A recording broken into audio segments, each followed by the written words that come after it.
From the Ticats Audio Network, this is Ticats Today with Brayden Neville. On today's episode, Jordan Williams joins the show to discuss gearing up for training camp, his Canadian roots, his remarkable draft story, and more. And the Grey Cup and Grey Cup Festival earn a prestigious award.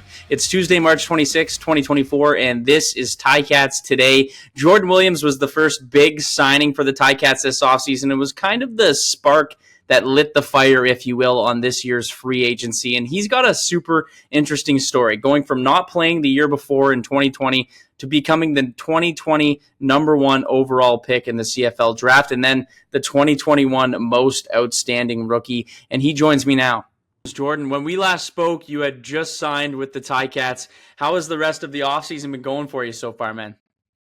It's been going good. I've been staying consistent, training with some of my future teammates and some of my past teammates down in Florida. So it's been going pretty good. And where you're spending the offseason in Florida? Absolutely, yeah. I'm staying over in Tampa area. Okay. I trained over in St. Pete's. It's beautiful up there, man. How you liking the weather in Florida right now? I know it's a lot warmer than Canada as of right now, so I'm loving it.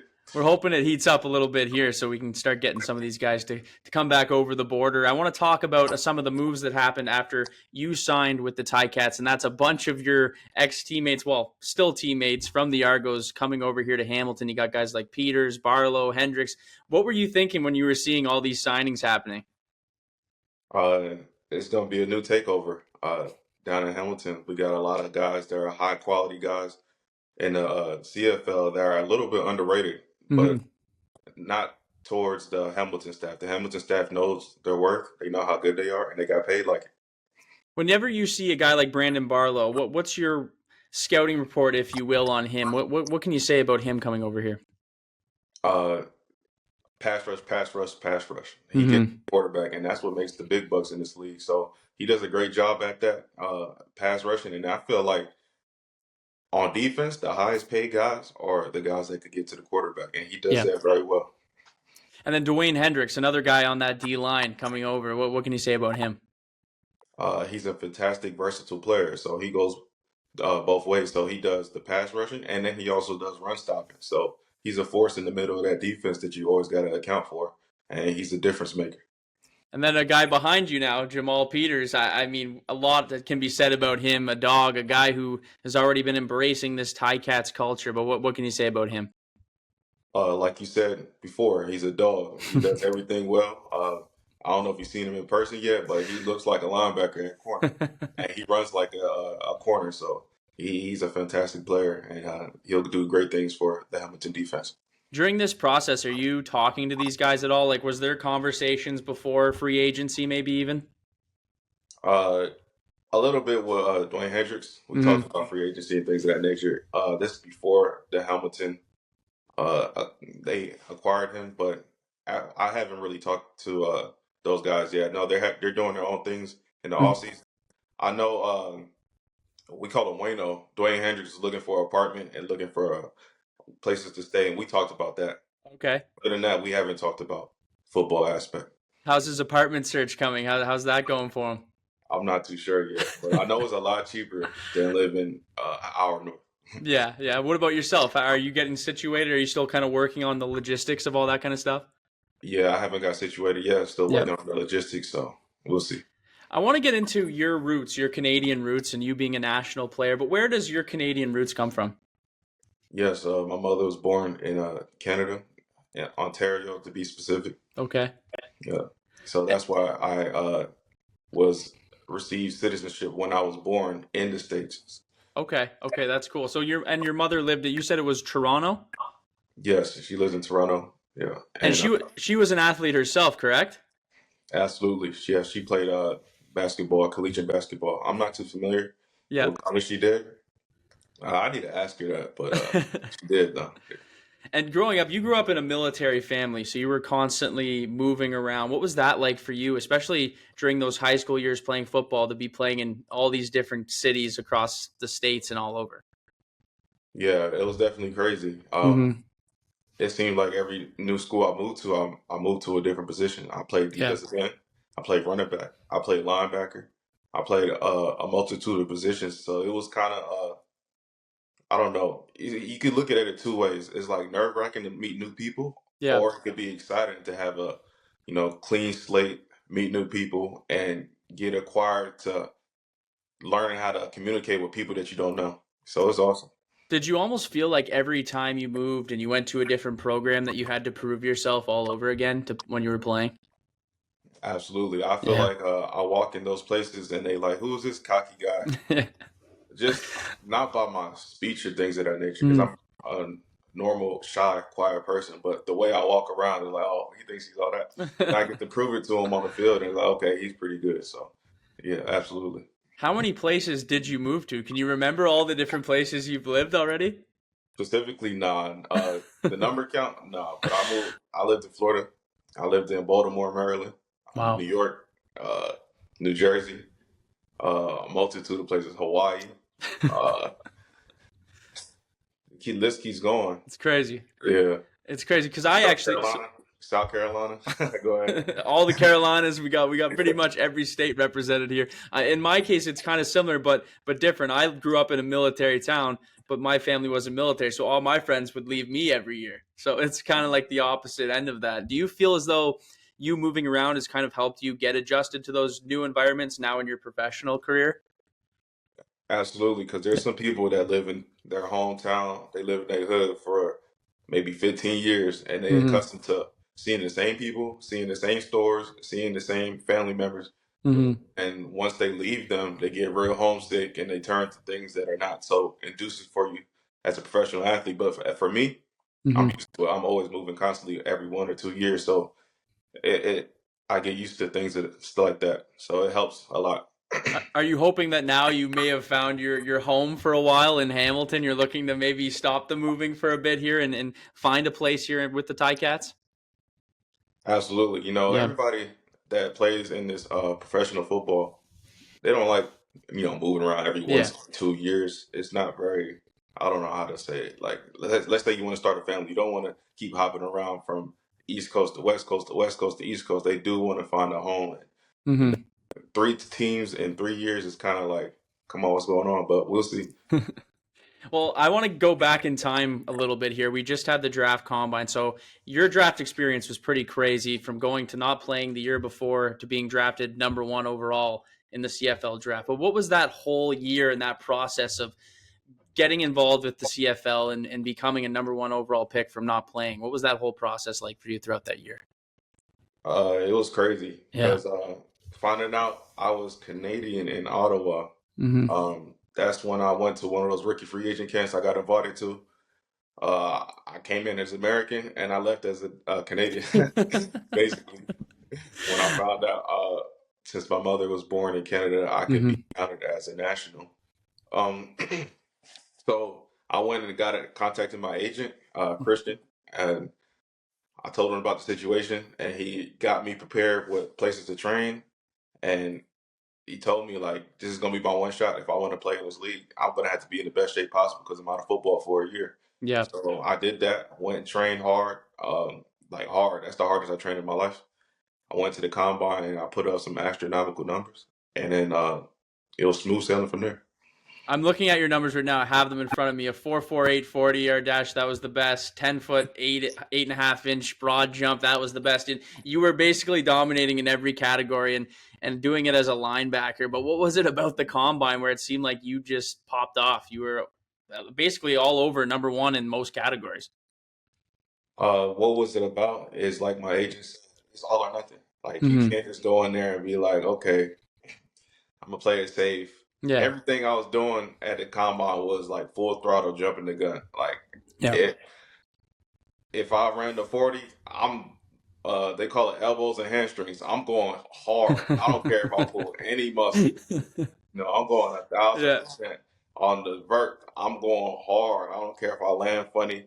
I'm going a full 1,000% because if I scratch on the event, who cares? Mm-hmm. I'm still like when I entered that combine, I was like the 50th name on there, or Yeah. maybe 40th. I was all the way down at the bottom. It was like they forgot about it. So I was like, look, I got to make my name known at Yeah. this combine. So that's what I did. Was there a point in the combine where you started to hear the whispers of people mentioning your name a little bit more than they were at the beginning when you were that 50th name on the list? Absolutely. So I think after my 40-yard dash, I seen a 6'3", 200, he thought 220 now. Mm-hmm. Scruffy guy with a beard come up to me. And you probably know what this is. He was like, you look a lot faster than you did on film. And I'll tell you who this guy is now. It was Mike O'Shea. Oh, And no way. yeah. That's He kept crazy. looking at me up and down. I'm like, So yeah, that's the first encounter I had with a CFL coach. So that was And cool. and funny enough, a year later, after that COVID season in 2021, you become the rookie of the year. You have the most tackles for a rookie by a Canadian rookie, and just so happens to be Mike O'Shea's record you break that year, right? Yeah, I didn't even really put two and two together like that. That's crazy. Yeah, That's all. so the record was 75 with Mike O'Shea. You smashed it at 97, but I got to get into that year. Once you were well, your draft. Actually, let's not skip past being drafted first overall. What was that like, getting drafted first overall? It was awesome because that's a testament to my hard work. And there's a lot of guys in that draft that you see that are really, really good in the CFL Yeah. that are still perennial all stars. Even guys like Nathan Rourke, who's playing down south of the border, that were in that 2020 draft. So it was amazing, and it was very eye opening of what you can achieve when you put your mind to doing things of that next stuff like that. What was there a point where you kind of had an idea you'd go number one overall, or was it a surprise? Uh, they spilled the beans. Justin Dunk called me and told Of me. course, Yeah. yeah.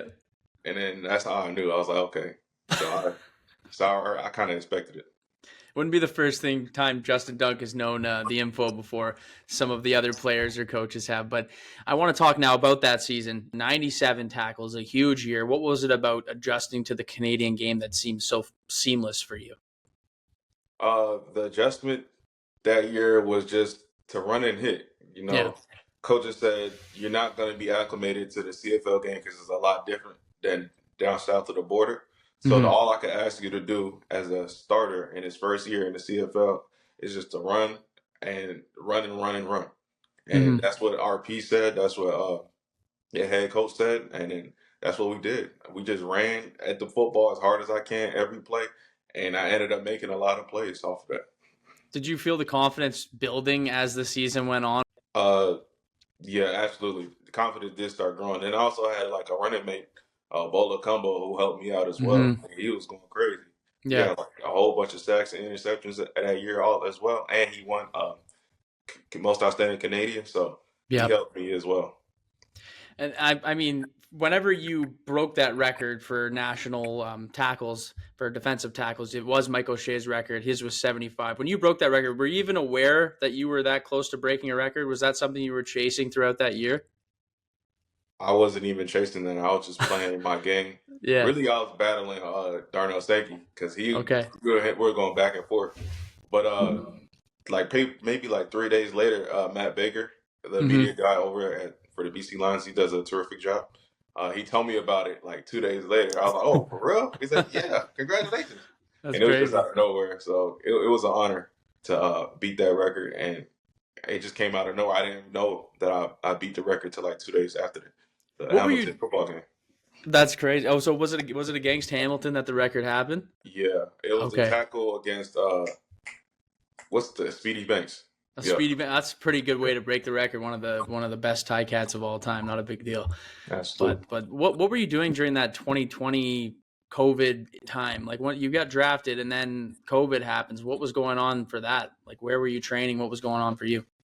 I was training at the University of Louisville with my guy Chuck. He played at Louisville as well. So a lot of NFL players came back and helped us with our 40s, helped us with coverage, even open field tackling.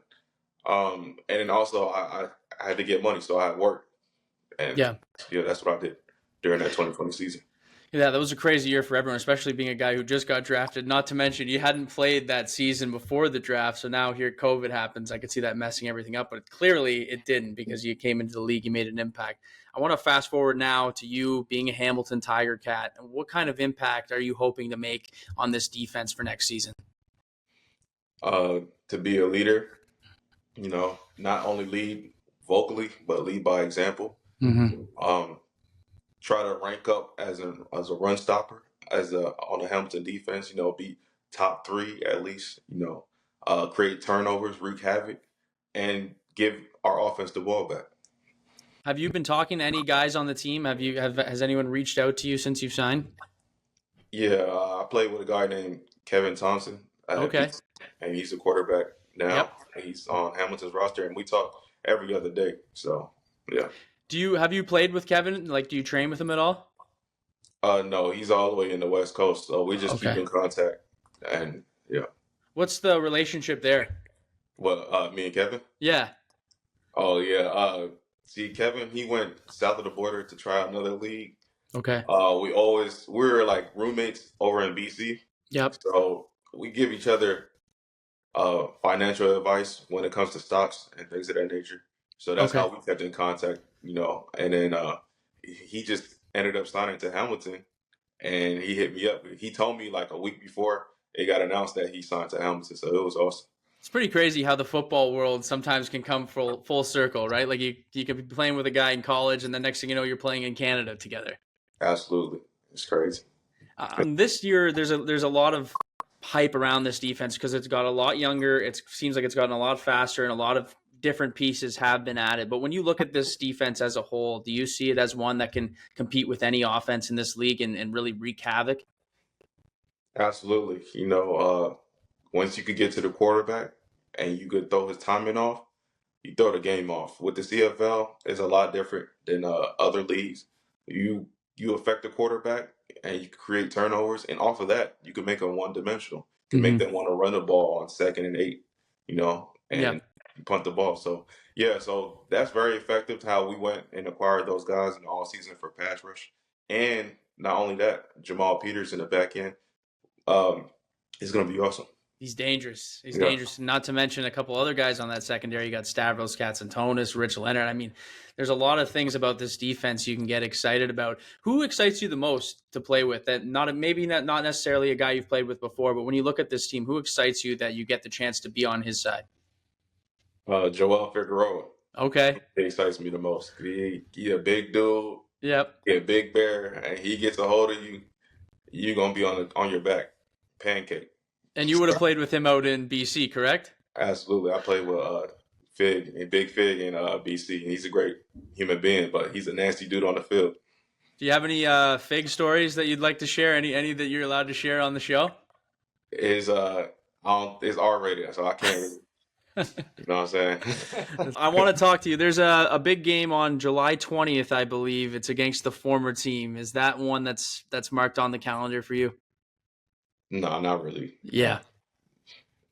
Ain't no animosity. Of course. You just gotta look at every game like it's a regular game, because when you start doing that, you start doing stuff out of character, and then that's when you play your worst game ever. So no. A great mindset to have. Training camp's approaching here. What are you doing training wise to ramp up as we gear up for training camp? Yeah, I train with my guy Osama.